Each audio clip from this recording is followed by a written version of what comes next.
What's going on, guys, and welcome to the very anticipated Freedom Wars Advanced Weapon Upgrading / Modding Guide. So this guide is basically for players who are code 8 and above. If you aren't that high, I recommend you go watch my basic weapon guide, which is on the screen now. Go ahead and watch that, get your gear up, get the code 8, and then come back to this video. Before we begin, I want to say that I did not make this all by myself whatsoever. I got help. I made sure I understood it more, really good to explain it myself. And yeah, so I want to say thank you, gamefaqs. His name is like something monkey. His link will be in the description. And thank you, Reddit r-freedom wars. They also helped me for the example Damascus knife. I could have made my own example, of course, but I decided just to use their example because it was right there and I could whatever, so yeah, thank you guys so much for the help. Yeah, go look at them in the description. Let's go. So go ahead and slap that like button because you're gonna love this guide. So let's begin. So there's about 7 steps to this guide, so pay close attention. There are some steps that are very confusing, so I'm gonna have to ask you to pay close attention. Anyway, so to start it off, step 1, get a rarity 8 late bloomer weapon. So before you go ahead and start commenting saying what does late bloomer mean, what does rarity 8 mean, let's just get that shit out of the way real quick. In Freedom Wars, there are rarity weapons that goes from rarity 1 to 8, and basically all they do is they let you have a amount of modules on them. Rarity 1 only lets you have, I think, 2 models. Well, everything else is irrelevant, and rarity 8 lets you have 12 models on your weapon. And the term late bloomer is basically the normal term late bloomer. Say a kid is not short from whenever he's younger, and then he grows really tall when he gets older. He's a late bloomer, basically. So that's basically what happens with the weapons. Some weapons can be a late bloomer, some weapons can be a normal bloomer, and some weapons can be an early bloomer. Basically, you want a late bloomer because they start off slower, but by the end they are stronger than the early bloomers and the normal bloomers. So that's why you want a late bloomer. There are a few ways to get this, but I'm telling you the only way that you should do it because it is not hard whatsoever. You need to get your weapons facility to level 8 or whatever the max level is, and you're gonna manufacture weapons. That's literally all you do. You just manufacture weapons and you'll have a chance to get a rarity 8 weapon. If you go ahead and follow my guide on how to get management trainees, you will get trainees that will help you get 10 to 15 minutes, and so this manufacturing process should only take a few minutes because you'll just be able to manufacture and skip all the waiting part, and you'll just be able to see if you got a rarity 8 weapon or not. Skipping all the math involved in the late blooming, how to get the late blooming.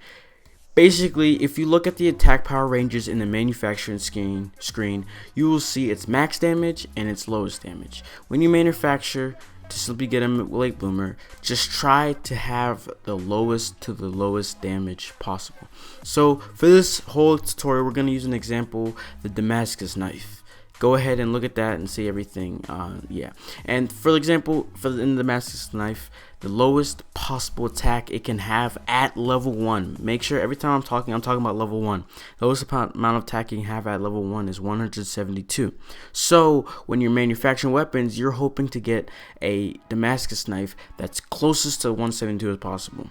In the Damascus case, 180 and lower is the best, and I will explain why 180 and lower is the best later on in the tutorial. But either way, you want to try to get as close as possible to the lowest. So if you don't want to have to do any math, make sure you get at least, so say it's 172.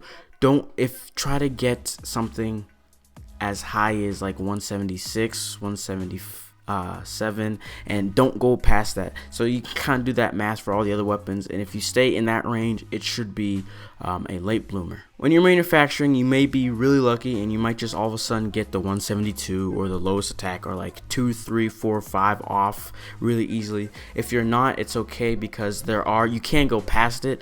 If you just have to calculate it basically.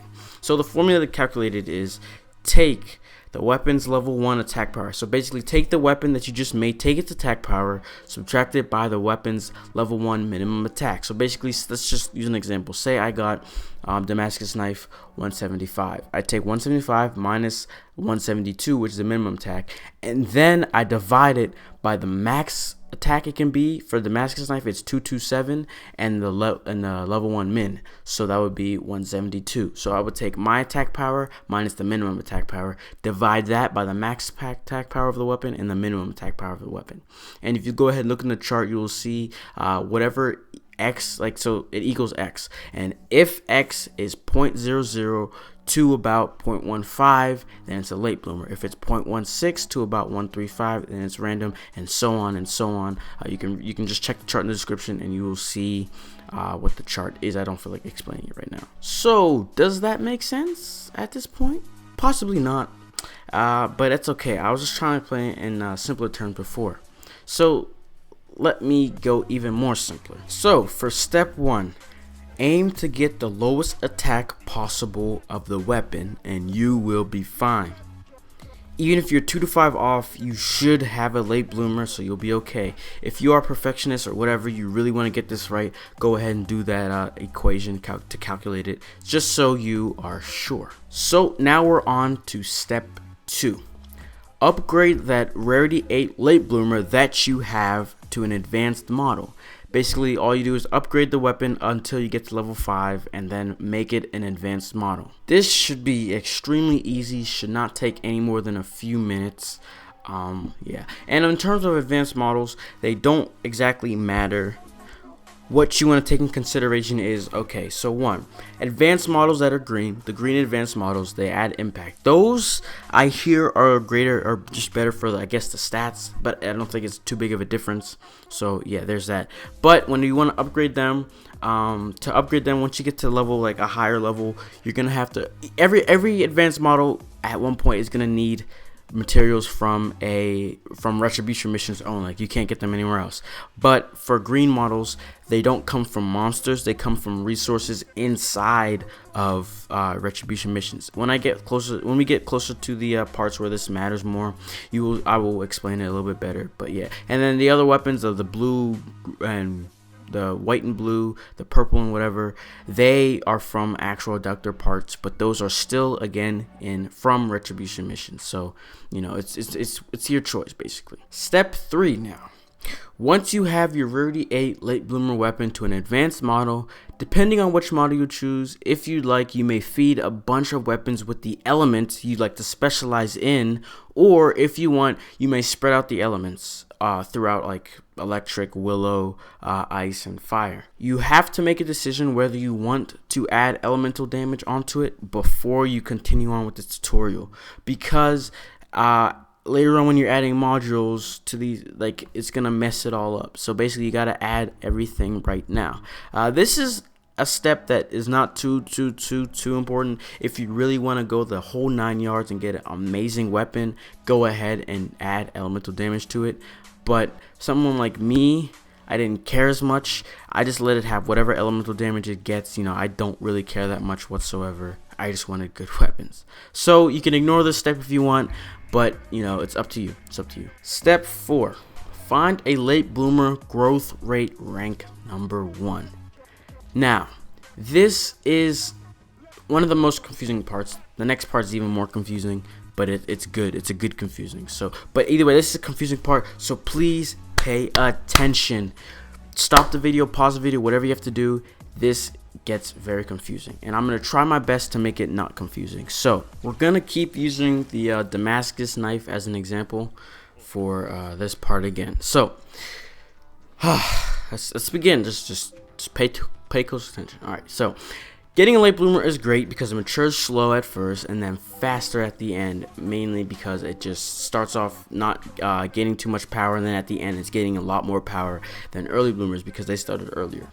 So what you want to do to get this to be the best a late bloomer can possibly be is you want it to be borderline late bloomer. You want it to be on the verge of being a different type of late bloomer. Basically, you know how it was like 0 to 15, or if it's 0.00 to about 0.15, it's a late bloomer. You want it to be at the 0.15. When it's 0.15, that means it's a growth rate rank number 1. What this does is it makes it so your late bloomer has the highest attack possible before it would fall into another bloomer category. You know what I mean? So for example, Damascus knife, 172 is the lowest the attack can be at level 1. But using this chart that you'll see in the description, if you look, a late bloomer can be up to attack 180. A Damascus knife late bloomer could be up to attack 180 at level 1 before it turns into a different blooming type. To make it a little bit more easier, look at it this way. The Damascus knife power can range from 172 to 227. 172 is obviously being a late bloomer because, of course, that's the lowest it can go. 227 is the early bloomer. So say you get the lowest Damascus at level 1, it's 172 attack. Let's say you get it to level 10. It could be, say, I don't know, 1,190 power at level 10. That is the absolute lowest of the low in terms of a late bloomer attack, So basically what I'm saying is it could be higher and it could still be a late bloomer. But say you get a Damascus knife at level 1, the attack was 180. You upgrade this weapon to level 10, and now its attack is 1,210. Remember, Damascus knife that would start at level 172 at level 1, when you got to level 10, it was only 1,190. Now we get a Damascus knife that starts at 180 at level 1, and now it's 1,210. Of course, these are not exact numbers. I'm just giving you an example. So whenever you see that 1,210 attack level 10 Damascus knife, it's the best a late bloomer can be, hence the name growth rate rank number 1. So for step 4 that we're on, if you forgot, is to get a weapon that is growth rate rank number 1. So you can do that by manufacturing again, or there are some places you can farm weapons, and you can check the chart in the description. There's a chart that someone made that will tell you exactly what each weapon can be to be a late bloomer with a growth rate rank of number 1. It has every single weapon there, but the problem is it's only level 1, so you just gotta search for level 1 weapons. But however many weapons Simon gives you, those are all growth rate rank number 1s. So as long as you did not use them yet, if you just feed them to your weapon, that will give you the growth rate rank number 1. So basically just that. So if you have the Simon's weapons, those are growth rate rank number 1s, and you have a good bit of them, so you don't have to worry as much. Side note, Code Mission 3-4 is a great place to farm growth rate rank number 1. So go there, just kill a bunch of people, and check their attacks with the chart below, and you can see if they're growth rate rank number 1. So yeah, boom. Of course, you may not have them, and you may have used them, or you may not have gotten to that choice yet, and you want to make weapons. You still can. So this is where it makes life easier. The modding system makes life easier, but understanding gets a little harder. So pay even closer attention. So we talked about having a growth rate rank number 1. What I didn't say is that this ranking system applies to any blooming type, and growth rate ranks can be transferred onto new weapons regardless of their blooming type.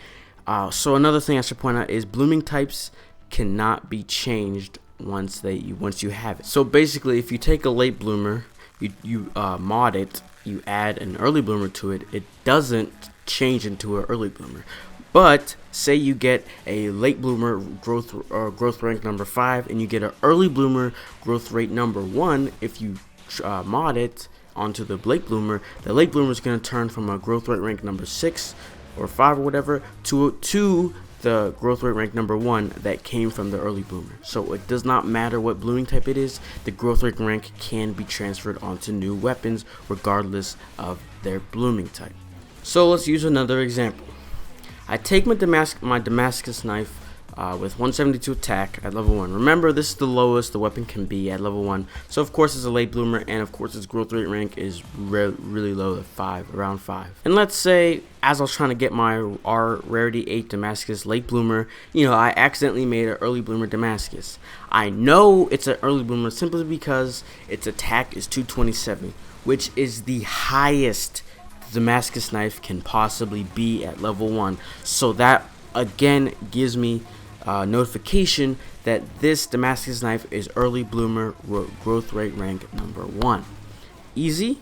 Yes, that's very easy to know. So this 227 attack Damascus knife can be fed to my 172 attack late bloomer Damascus knife.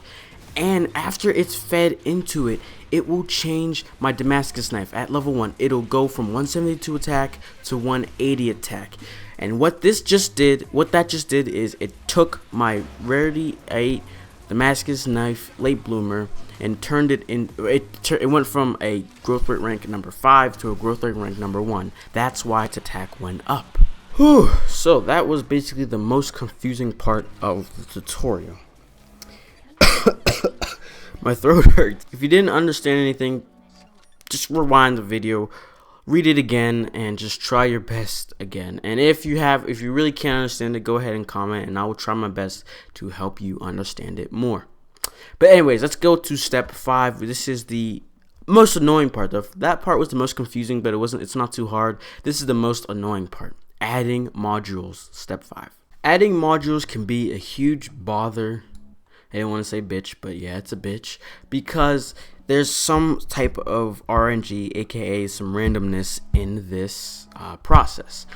It's not awful, but it's very annoying, and it can be very, very frustrating. There is a way to save some of the trouble, which is called save scumming. Basically, you upload your save to either, if you have PlayStation Plus, the cloud, so that makes it really easy, or if you don't have PlayStation Plus, you can upload it to your computer, and say you mod it and you get the wrong things, you go ahead and scrap that save file, download the one you just saved right before you modded it, and you can restart again and start fresh, and hopefully you get better luck. If you have PlayStation Plus, like I said, it is very easy. You literally just press the home button, click on the PlayStation Plus symbol, upload it, and it's like that. But if you don't, then you have to use your computer and all that stuff, so it's a little bit more troublesome. But if you really want to, cheat a little bit, you can do that. With your weapon being a late bloomer and a growth rate rank number 1, that's just the best it can do without anything else. So if you upgrade it, it'll be the best it can be without modules in the mix. But of course, modules are in the mix, and you can make it even stronger with power-up modules, with other things like leg component damage. Other things like that can make your weapon even more powerful, and this is where you're gonna do that. So the first thing you're gonna do is go to the link in the description. This link is going to show you exactly what items will add what onto your weapon. So for the main things that you want to be added are power ups, leg component ups, wing damage up, things like that are the most important things that you want to add first. So if you added a bunch of elemental damage onto your weapon, you probably have a bunch of random mods on your rarity A weapon. So what you want to do is go to cell floor 6 and go to the one that has an F in it, 6-F, like 140 I think it is, and you're gonna go to the cell garden. You're gonna run through that place and go over to the right where there's a lady, and she can remove modules off your weapons, which is exactly what you want. So you're gonna remove everything off and restart clean, unless if you have a power up XL, a power up large. If you have really good modules, don't remove them, okay? I'm just saying, if you have a bunch of gray modules on your weapons, that means that they're not useful for your weapon type. Remove them now. But if you have other good modules like leg component damage up XL, keep them. Depending on how good, like your sentence, that can also depend on how good you want to make your weapon at the point you are right now. Like say you don't have much of the materials you need to add certain modules onto your weapon, just ignore it and it's fine. Just get the best modules, the best modules you can get at the point you are right now. Like say you're code 8, you just got the code 8. Then a power up large and a power up medium is perfectly fine for your weapon.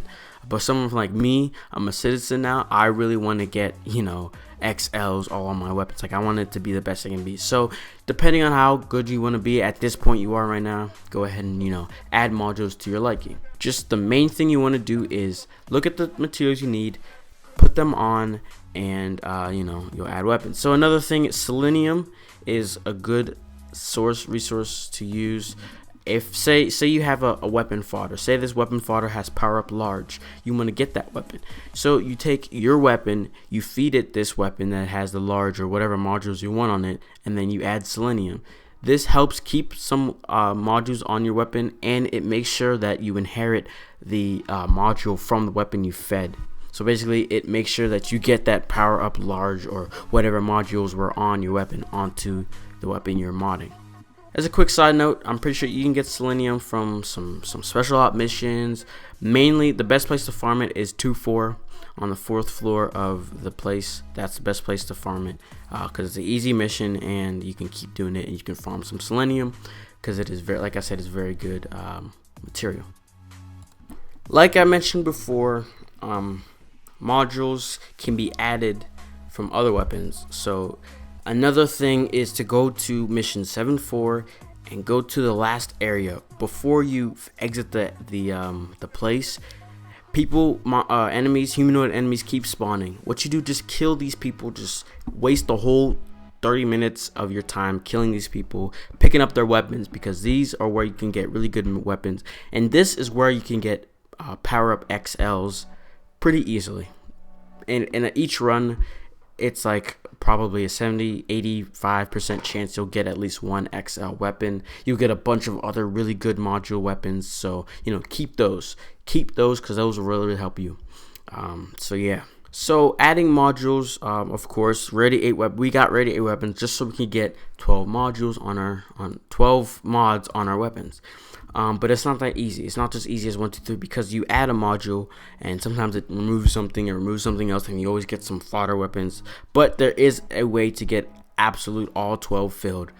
Go ahead and go to the link in the description. It's from the Reddit, like the people that helped me make this tutorial. So go ahead and read everything. Like you'll find where it is, where to get all 12 modules. So that's if you want to go the whole 9 yards.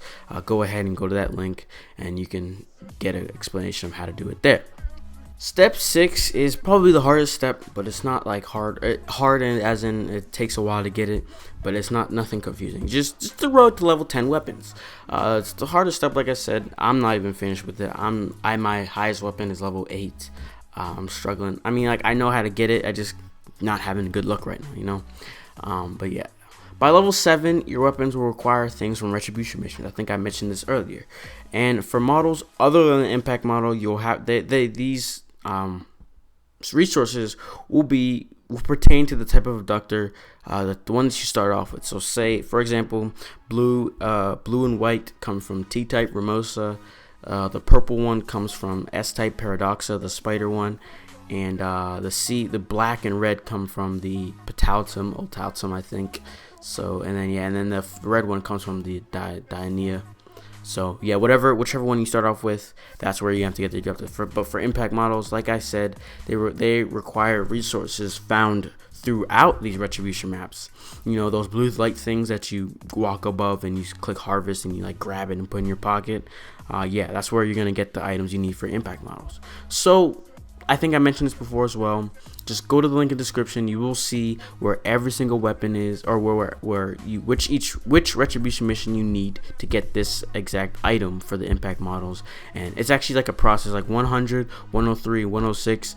You get the item that'll get you from 7 to 8, and then 103. There's an item in the retribution 103 that you get that's needed for 7 to 8. From 8 to 9, I mean, and then there's another one in like some other retribution missions that you need from 9 to 10. Yeah. And then the final step 7, go help sinners earn their freedom or destroy people in PvP, whichever one you want. Now that your weapon is 100% perfect, like this is a perfect weapon. If you went through this whole tutorial and it took you probably a month or something and you have a 100% perfect weapon, go help those sinners get freedom, become a citizen as like you in co-op, or show your dominance in PvP with your beastly new weapons. So if you made it to the end of this tutorial, I want to thank you so much for watching. Your support is what really pushed me to make this. Like, I saw the support I got from the basic weapon tutorial, and it really just was, I was like, I gotta get this advanced tutorial out. So thank you guys so much. I hope this helped. I hope you were able to understand this. Yeah, I really put my all into this, and like I said, I hope you enjoy it. I hope you appreciate it. So like, if you do really appreciate it, please go ahead and click that like button. I really do appreciate it. Like, I love you guys so much. So that's gonna be it for this tutorial. Very long tutorial. This is probably the second longest. This is the first longest tutorial I've ever made in my life. The first one is my how to play Pokemon Black and White on a PSP. So thank you guys for watching. I hope you guys found this tutorial very helpful. And yeah, for the greater good. Peace.